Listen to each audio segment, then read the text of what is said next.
Hiber-Nation 121.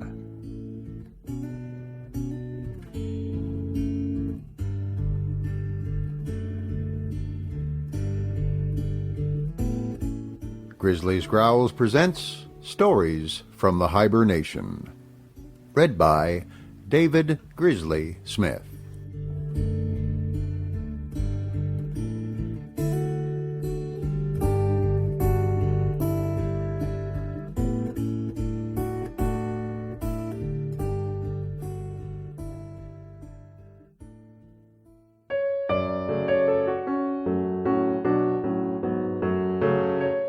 John Stuart Mill, On Liberty. Read by David Grizzly Smith. Chapter 2 of the Liberty of Thought and Discussion. Part 2. Aware of the impossibility of defending the use of punishment for restraining irreligious opinions by any argument which will not justify Marcus Antonius, the enemies of religious freedom, when hard-pressed, occasionally accept this consequence, and say with Dr. Johnson that the persecutors of Christianity were in the right. That persecution is an ordeal through which truth ought to pass, and always passes successfully, legal penalties being in the end powerless against truth, though sometimes beneficially effective against mischievous errors. This is a form of argument for religious intolerance sufficiently remarkable not to be passed without notice. A theory which maintains that truth may justifiably be persecuted because persecution cannot possibly do it any harm cannot be charged with being intentionally hostile to the reception of new truths. But we cannot commend the generosity of its dealing with the persons to whom mankind are indebted for them. To discover to the world something which deeply concerns it, and of which it was previously ignorant, to prove to it that it had been mistaken on some vital point of temporal or spiritual interest, is as important a service as a human being can render to his fellow creatures. And in certain cases, as in those of the early Christians and of the Reformers, those who think with Dr. Johnson believe it to have been the most precious gift which could be bestowed on mankind. That the authors of such splendid benefits should be requited by martyrdom, that their reward should be to be dealt with as the vilest of criminals, is not, upon this theory, a deplorable error and misfortune, for which humanity should mourn in sackcloth and ashes, but the normal and justifiable state of things. The propounder of a new truth, according to this doctrine, should stand as stood in the legislation of the Locrians, the proposer of a new law with a halter around his neck, to be instantly tightened if the public assembly did not, on hearing his reasons, then and there adopt his proposition. People who defend this mode of treating benefactors cannot be supposed to set much value on the benefit, and I believe this view of the subject is mostly confined to the sort of persons who think that new truths may have been desirable once, but that we have had enough of them now. But, indeed, the dictum that truth always triumphs over persecution is one of those pleasant falsehoods which men repeat after one another till they pass into commonplaces, but which all experience refutes. History teems with instances of truth put down by persecution. If not suppressed forever, it may be thrown back for centuries. To speak of only religious opinions, the Reformation broke out at least 20 times before Luther, and was put down. Arnold of Brescia was put down. Fra Dolcino was put down. Savonarola was put down. The Albigois were put down. The Vaudois were put down. The Lollards were put down. The Hussites were put down. Even after the era of Luther, wherever persecution was persisted in, it was successful. In Spain, Italy, Flanders, the Austrian Empire, Protestantism was rooted out. And most likely would have been so in England had Queen Mary lived or Queen Elizabeth died.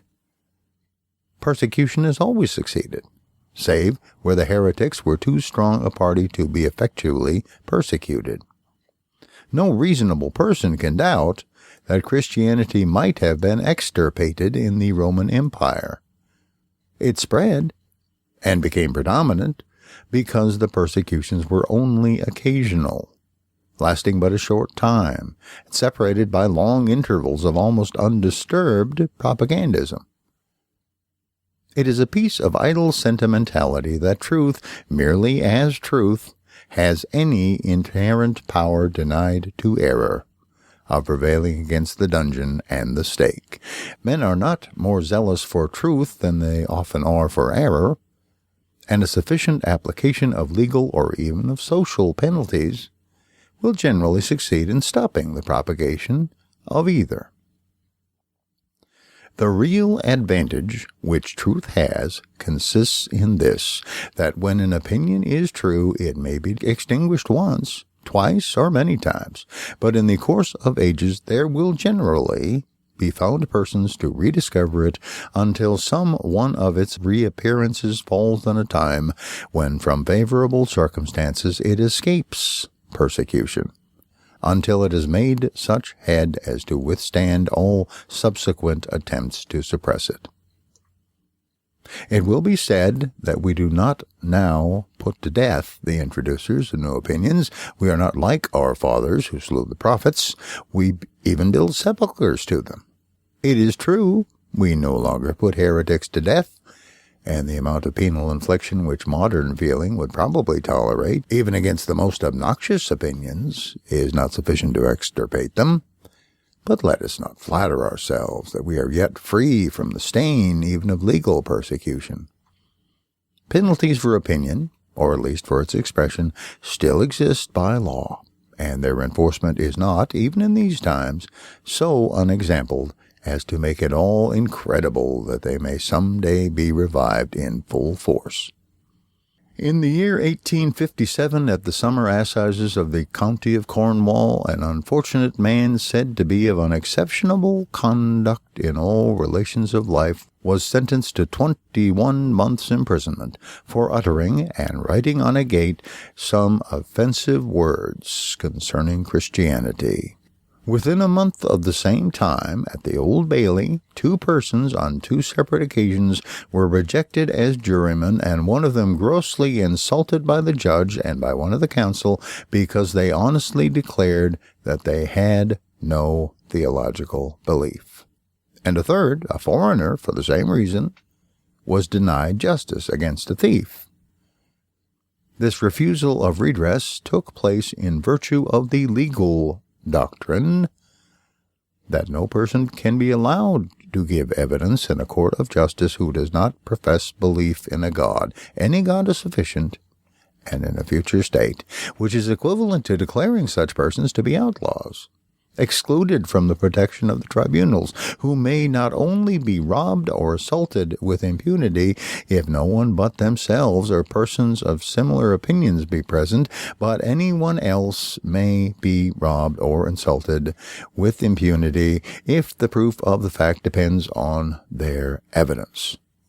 The assumption on which this is grounded is that the oath is worthless of a person who does not believe in a future state, a proposition which betokens much ignorance of history in those who assent to it, since it is historically true that a large proportion of infidels in all ages have been persons of distinguished integrity and honor, and would be maintained by no one who had the smallest conception of how many of the persons in greatest repute with the world, both for virtues and attainments, are well known, at least to their intimates, to be unbelievers. The rule, besides, is suicidal, and cuts away its own foundation. Under pretense that atheists must be liars, it admits the testimony of all atheists who are willing to lie, and rejects only those who brave the obloquy of publicly confessing a detested creed rather than affirm a falsehood. A rule thus self-convicted of absurdity, so far as regards its professed purpose, can be kept in force only as a badge of hatred, a relic of persecution, a persecution, too, having the peculiarity that the qualification for undergoing it is the being clearly proved not to deserve it. The rule and the theory it implies are hardly less insulting to believers than to infidels, for if he who does not believe in a future state necessarily lies, it follows that they who do believe are only prevented from lying, if prevented they are, by the fear of hell. We will not do the authors and abettors of the rule the injury of supposing that the conception which they have formed of Christian virtue is drawn from their own consciousness. These, indeed, are but rags and remnants of persecution, and may be thought to be not so much an indication of the wish to persecute as an example of that very frequent infirmity of English minds which makes them take a preposterous pleasure in the assertion of a bad principle when they are no longer bad enough to desire to carry it really into practice. But unhappily, there is no security in the state of the public mind that the suspension of worse forms of legal persecution, which has lasted for about the space of a generation, will continue. In this age, the quiet surface of routine is as often ruffled by attempts to resuscitate past evils as to introduce new benefits. What is boasted of at the present time as the revival of religion is always, in narrow and uncultivated minds, at least as much the revival of bigotry. And where there is the strong, permanent leaven of intolerance in the feelings of a people, which at all times abides in the middle classes of this country, it needs but little to provoke them into actively persecuting those whom they have never ceased to think proper objects of persecution. For it is this. It is the opinions men entertain and the feelings they cherish respecting those who disown the beliefs they deem important, which make this country not a place of mental freedom. For a long time past, the chief mischief of the legal penalties is that they strengthen the social stigma.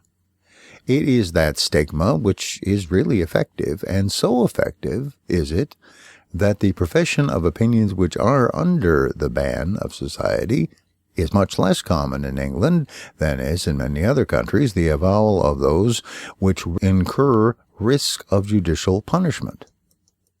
In respect to all persons but those whose pecuniary circumstances make them independent of the goodwill of other people, opinion on this subject is as efficacious as law. Men might as well be imprisoned as excluded from the means of earning their bread. Those whose bread is already secured, and who desire no favors from men in power, or from bodies of men, or from the public, have nothing to fear from the open avowal of any opinions, but to be ill thought of and ill spoken of, and this ought not to require a very heroic mold to enable them to bear. There is no room for any appeal ad misericordiam in behalf of such persons. But though we do not now inflict so much evil on those who think differently from us, as it was formerly our custom to do, it may be that we do ourselves as much evil as ever by our treatment of them.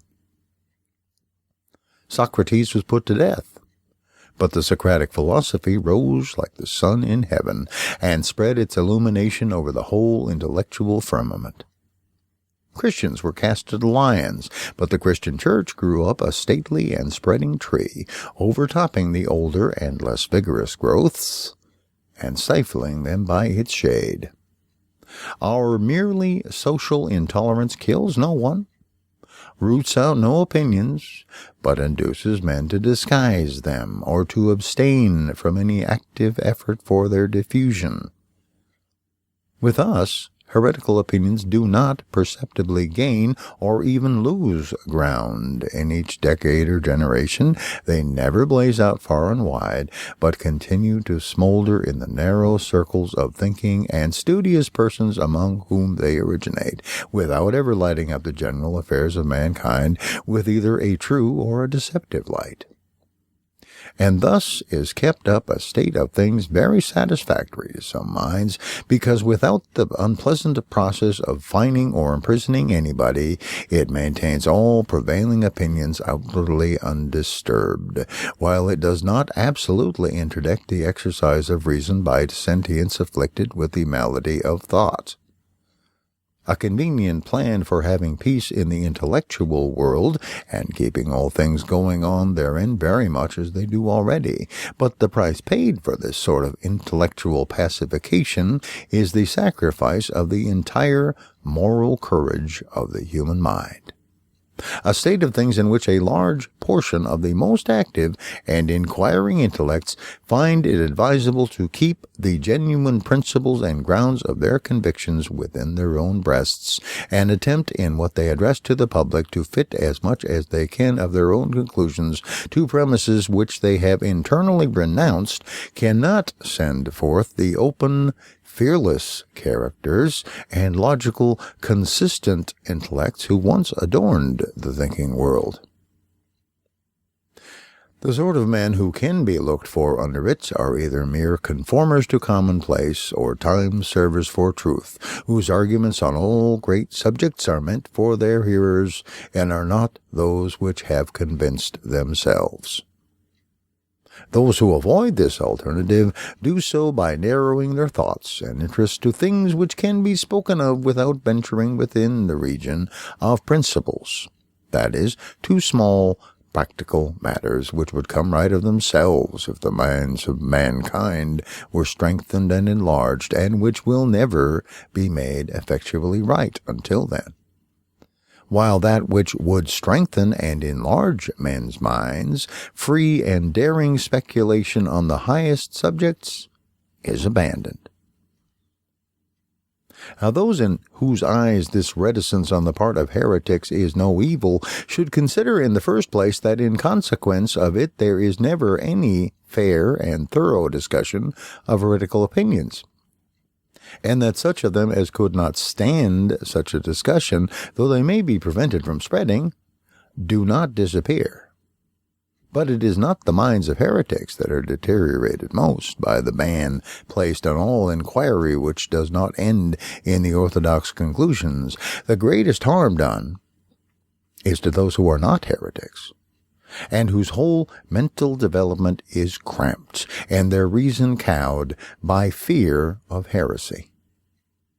Who can compute what the world loses in the multitude of promising intellects combined with timid characters who dare not follow out any bold, vigorous, independent train of thought, lest it should land them in something which would admit of being considered irreligious or immoral? Among them we may occasionally see some man of deep conscientiousness and subtle and refined understanding, who spends a life in sophisticating with an intellect which he cannot silence, and exhausts the resources of ingenuity in attempting to reconcile the promptings of his conscience and reason with orthodoxy, which yet he does not, perhaps, to the end succeed in doing. No one can be a great thinker who does not recognize that as a thinker it is his first duty to follow his intellect to whatever conclusions it may lead. Truth gains more even by the errors of one who with due study and preparation thinks for himself than by the true opinions of those who only hold them because they do not suffer themselves to think. Not that it is solely or chiefly to form great thinkers that freedom of thinking is required. On the contrary, it is as much and even more indispensable to enable average human beings to attain the mental stature which they are capable of. There have been, and may again be great individual thinkers in a general atmosphere of mental slavery, but there never has been nor ever will be in that atmosphere an intellectually active people. Where any people has made a temporary approach to such a character, it has been because the dread of heterodox speculation was for a time suspended. Where there is a tacit convention that principles are not to be disputed, where the discussion of the great questions which can occupy humanity is considered to be closed, we cannot hope to find that generally high scale of mental activity which has made some periods of history so remarkable. Never, when controversy avoided the subjects which are large and important enough to kindle enthusiasm, was the mind of a people stirred up from its foundations, and the impulse given which raised even persons of the most ordinary intellect to something of the dignity of thinking beings. Of such we have had an example in the condition of Europe during the times immediately following the Reformation, another, though limited to the continent and to a more cultivated class, in the speculative movement of the latter half of the 18th century, and a third, of still briefer duration, in the intellectual fermentation of Germany during the Goethean and Fichtean period. These periods differed widely in the particular opinions which they developed, but were alike in this, that during all three the yoke of authority was broken. In each, an old mental despotism had been thrown off, and no new one had yet taken its place. The impulse given at these three periods has made Europe what it now is. Every single improvement which has taken place in either the human mind or in institutions may be traced distinctly to one or the other of them. Appearances have for some time indicated that all three impulses are well nigh spent, and we can expect no fresh start until we again assert our mental freedom. Let us now pass to the second division of the argument, and dismissing the supposition that any of the received opinions may be false, let us assume them to be true, and examine into the worth of the manner in which they are likely to be held when their truth is not freely and openly canvassed. However unwillingly a person who has a strong opinion may admit the possibility that his opinion may be false, he ought to be moved by the consideration that however true it may be, if it is not fully, frequently, and fearlessly discussed, it will be held as a dead dogma, and not a living truth. There is a class of persons, happily not quite so numerous as formerly, who think it enough if a person assents undoubtingly to what they think true, though he has no knowledge whatever of the grounds of the opinion, and could not make a tenable defense of it against the most superficial objections. Such persons, if they can once get their creed taught from authority, naturally think that no good and some harm comes of it being allowed to be questioned. Where their influence prevails, they make it nearly impossible for the received opinion to be rejected wisely and considerately, though it may still be rejected rashly and ignorantly. For to shut out discussion entirely is seldom possible, and once it gets in, beliefs not grounded on conviction are apt to give way before the slightest semblance of an argument. Waiving, however, this possibility, assuming that the true opinion abides in the mind, but abides as a prejudice, a belief independent of and proof against argument, this is not the way in which truth ought to be held by a rational being. This is not knowing the truth. The truth thus held is but one superstition the more, accidentally clinging to words which enunciate a truth. If the intellect and judgment of mankind ought to be cultivated, a thing which Protestants at least do not deny, on what can these faculties be more appropriately exercised by anyone than on the things which concern him so much that it is considered necessary for him to hold opinions on them? If the cultivation of the understanding consists in one thing more than in another, it is surely in learning the grounds of one's own opinions. Whatever people believe, on subjects on which it is of the first importance to believe rightly, They ought to be able to defend against at least the common objections. But some might say, let them be taught the grounds of their opinions. It does not follow that opinions must merely be parroted because they are never heard controverted. Persons who learn geometry do not simply commit the theorems to memory, but understand and learn likewise the demonstrations, and it would be absurd to say that they remain ignorant of the grounds of geometrical truths because they never hear anyone deny an attempt to disprove them. Undoubtedly. And such teaching suffices on a subject like mathematics, where there is nothing at all to be said on the wrong side of the question. The peculiarity of the evidence of mathematical truths is that all the argument is on one side. There are no objections, and no answers to objections. But on every subject on which difference of opinion is possible, the truth depends on a balance to be struck between two sets of conflicting reasons. Even in natural philosophy, there is always some other explanation possible of the same facts. Some geocentric theory instead of heliocentric, some phlogiston instead of oxygen, and it has to be shown why that other theory cannot be the true one. And until this is shown, until we know how it is shown, we do not understand the grounds of our opinion. But when we turn to subjects infinitely more complicated, to morals, religion, politics, social relations, and the business of life, 3/4 of the arguments for every disputed opinion consist in dispelling the appearances which favor some opinion different from it. The greatest orator, save one, of antiquity, has left it on record that he always studied his adversary's case with as great, if not with still greater, intensity than even his own. What Cicero practiced as the means of forensic success requires to be imitated by all who study any subject in order to arrive at the truth.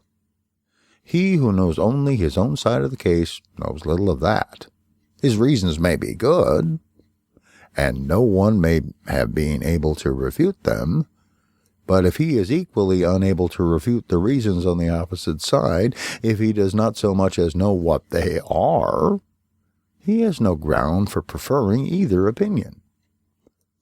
The rational position for him would be a suspension of judgment, and unless he contents himself with that, he is either led by authority or adopts, like the generality of the world, the side to which he feels the most inclination. Nor is it enough that he should hear the arguments of adversaries from his own teachers, presented as they state them, and accompanied by what they offer as refutations. That is not the way to do justice to the arguments, or bring them into real contact with his own mind. He must be able to hear them from persons who actually believe them, who defend them in earnest, and do their very utmost for them. He must know them in their most plausible and persuasive form. He must feel the whole force of the difficulty which the true view of the subject has to encounter and dispose of, else he will never really possess himself of the portion of truth which meets and removes that difficulty. 99 in 100 of what are called educated men are in this condition, even of those who can argue fluently for their opinions. Their conclusion may be true, but it might be false for anything they know. They have never thrown themselves into the mental position of those who think differently from them, and considered what such persons may have to say, and consequently they do not, in any proper sense of the word, know the doctrine which they themselves profess. They do not know those parts of it which explain and justify the remainder. The considerations which show that a fact which seemingly conflicts with another is reconcilable with it, or that of two apparently strong reasons, one and not the other ought to be preferred. All that part of the truth which turns the scale and decides the judgment of a completely informed mind, they are strangers to. Nor is it ever really known but to those who have attended equally and impartially to both sides, and endeavored to see the reasons of both in the strongest light.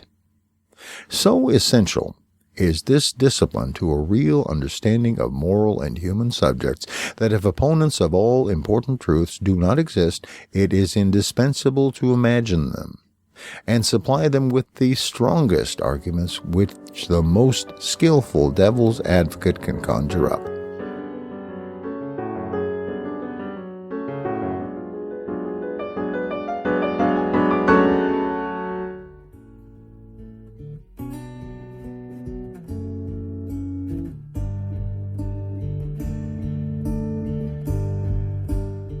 Thank you for listening to Stories from the Hiber-Nation. Comment on the website at grizzliesgrowls.com. This program is offered under a Creative Commons Attribution, Non-Commercial, No Derivatives license.